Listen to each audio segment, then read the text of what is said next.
Alors, on va prendre un petit exemple pour illustrer ces différents concepts, un exemple tout simple, où on m'a demandé de repeindre les 4 murs d'une pièce. On m'a dit que je disposais d'un budget de 2000 € pour faire ce travail-là, et que j'avais un mois pour le faire. Voilà les données du problème. On est à la moitié du planning, c'est-à-dire qu'on est à T sur 2, on est à 2 semaines. Et on a réalisé seulement la peinture d'un seul mur. Un mur. Et on a dépensé 1000 €. Quels sont les indicateurs de l'Earned Value Management qui me permettent d'avoir un état de la situation actuelle? Eh bien, en fait, quel est le périmètre réalisé? J'ai peint un mur sur les 4. C'est-à-dire que mon périmètre, eh bien, c'est en fait un quart de ce que je devais réaliser. Ce que j'ai réalisé, mon earned value, en fait, ça correspond à la partie du périmètre que j'ai réalisé. Mon périmètre, c'est 4 murs, j'en ai peint un seul, j'ai donc fait un quart de mon périmètre. Ma planned value, c'est celle qui est liée à mon planning. Qu'est-ce qu'il dit, mon planning? Il me dit, vous êtes à 2 semaines, c'est-à-dire que vous êtes à la moitié de votre planning. J'avais un mois pour faire ce travail-là, je suis à 2 semaines, j'ai donc la moitié de mon planning. Eh bien, comment je calcule ma valeur financière acquise de mon travail? Eh bien, en fait, je fais tout simplement un quart que multiplie le budget initial de mon projet, qui était de 2000. C'est-à-dire que j'ai une earned value de 500 €. Et ma planned value, quelle est-elle? Elle est tout simplement le produit de la moitié de mon planning réalisé, puisque je suis à la moitié de mon planning, que multiplie 2000, c'est-à-dire j'ai une planned value de 1000 €. Et qu'est-ce que j'ai mis sur la table comme argent? Eh bien, j'ai mis 1000 €, et ça correspond à mes actual costs. Alors voilà comment, d'une manière très très simpliste, je calcule ma PV, mon EV et mon AC. Mon AC, c'est une donnée du problème en général. J'ai réalisé un quart de mon périmètre, j'ai un quart de mon budget correspondant à mon EV. J'ai réalisé la moitié de mon planning, et j'ai la moitié de mon budget de projet concernant ma PV. Et ensuite, qu'est-ce que je fais? Eh bien, en fait, je fais des différences. Si je veux faire ma schedule variance, en fait, ma schedule variance, c'est simplement la différence entre mon earned value et ma planned value. Ma schedule variance, c'est donc la différence entre le V, c'est-à-dire 500, et puis la planned value, c'est-à-dire 1000. C'est-à-dire que j'ai une schedule variance de moins 500, alors tout est en euros, de moins 500 €. Ça veut dire quoi?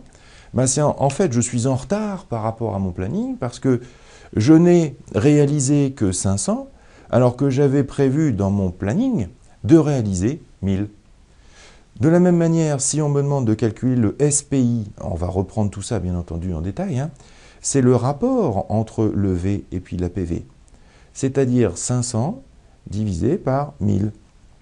Donc je suis à 50% de réalisation de mon planning, d'accord? C'est-à-dire que mon index de performance vis-à-vis de mon temps, il est de 50%. C'est-à-dire que je suis évidemment très en retard par rapport à mon planning.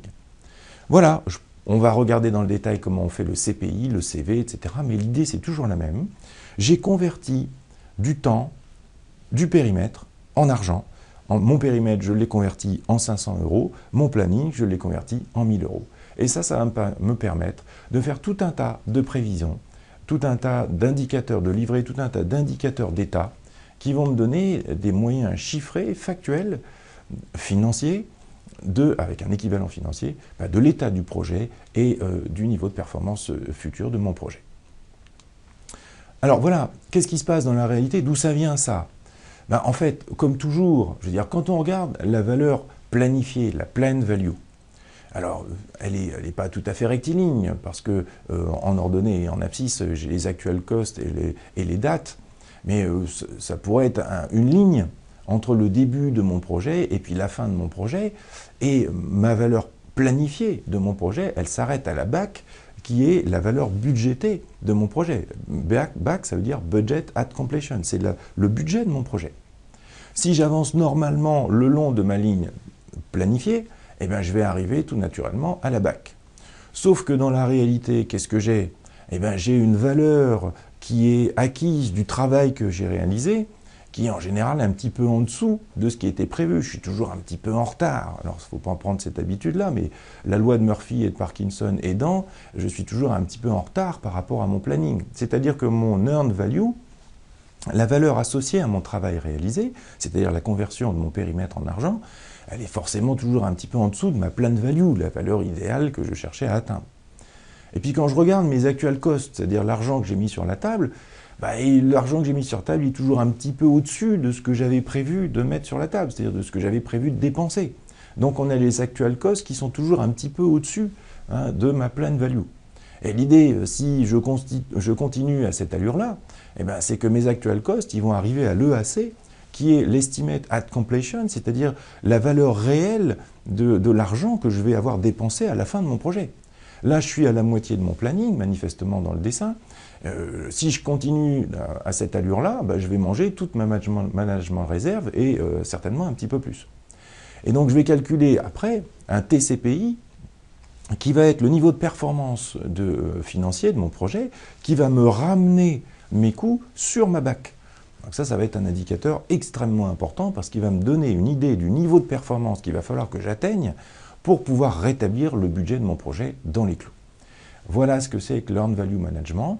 C'est une technique très riche, très puissante, qui vous permet de produire très facilement quelques indicateurs qui vous donnent l'état du projet et des projections vis-à-vis de la santé du projet et de l'état futur à la fin du projet. Alors, il y a une série de formules, vous avez vu ma brain dump, il y a une série de formules à connaître.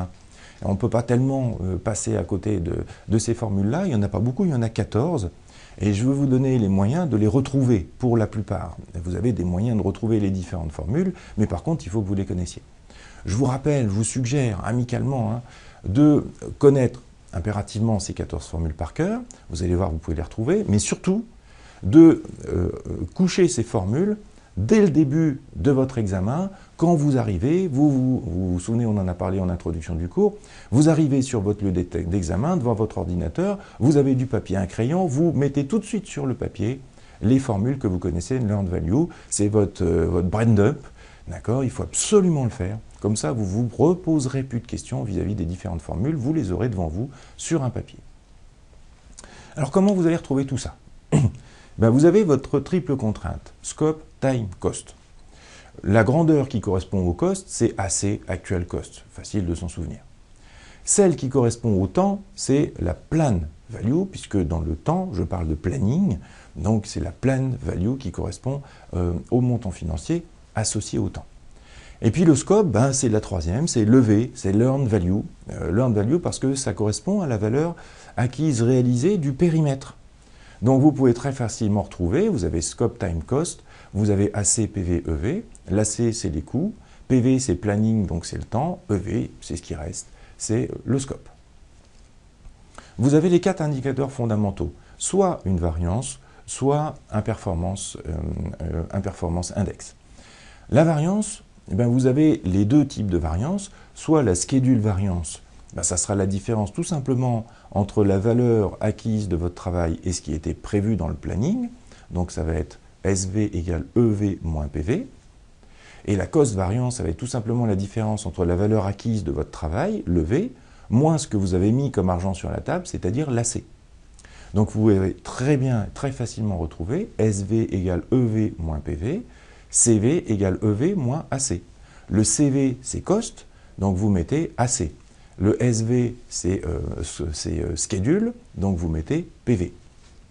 Vous mettez toujours EV en premier dans vos relations, c'est pour ça que je vous l'ai entouré en vert dans la diapo, parce que vous mettez toujours quelque chose égale EV moins quelque chose ou bien sur quelque chose. Quand vous regardez le schedule variance, vous mettez toujours EV, et comme le schedule c'est lié au planning, vous mettez moins PV. Quand vous calculez la cost variance, vous mettez toujours EV, moins les costs, c'est-à-dire l'actual cost, moins AC. Vous avez de quoi retrouver la variance. Le performance index, c'est exactement la même chose, sauf qu'au lieu de faire moins, vous faites diviser par. Donc vous avez le SPI, c'est levé divisé par PV. Vous avez le CPI, c'est levé divisé par AC. C'est pas plus compliqué que ça. L'exemple que je vous ai donné de peindre les 4 murs d'une pièce, c'est très très simple. C'est un moyen de calculer le V et le PV. Donc ce qu'on a fait, c'est quoi? Ben, pour calculer le V, j'ai fait le pourcentage de périmètre réalisé que multiplie la BAC, c'est-à-dire le budget du projet. J'ai estimé que le budget était de 2000 € pour faire ces 4 murs. J'ai fait 50% de mon périmètre, j'ai fait un quart de mon périmètre, c'est un quart de 2000 €. Ma plan value, c'est tout simplement le pourcentage de planning réalisé que multiplie la BAC. Et auquel cas, j'étais à la 2e semaine, c'est-à-dire à la moitié de mon planning, j'ai réalisé donc 50% de ma BAC, c'est-à-dire 1000 €. Alors ça, c'est une manière extrêmement haut niveau, extrêmement arbitraire, très très imprécise de calculer le V et la PV. Bien sûr, dans votre vie au quotidien de chef de projet, vous ne ferez pas comme ça. Vous vous appuierez sur votre logiciel de gestion de projet qui va comptabiliser l'ensemble des travaux, des coûts des travaux réalisés au niveau du Work Package, qui va les consolider et qui va vous donner le V et la PV. Vous n'aurez pas à le calculer manuellement, parce qu'évidemment, le pourcentage de périmètre réalisé, c'est impossible à constituer comme ça, et le pourcentage de schedule réalisé, c'est également impossible. Donc, d'où l'importance d'utiliser un logiciel de gestion de projet, d'où l'importance d'associer des codes comptables au Work Package, et d'où l'importance de comptabiliser la part de travail réalisé au Work Package. Mais ça, on va regarder après avec des fixed formulae et non fixed formulae. La manière dont on va associer les budgets au pourcentage de réalisation d'activité, on va voir ça juste après.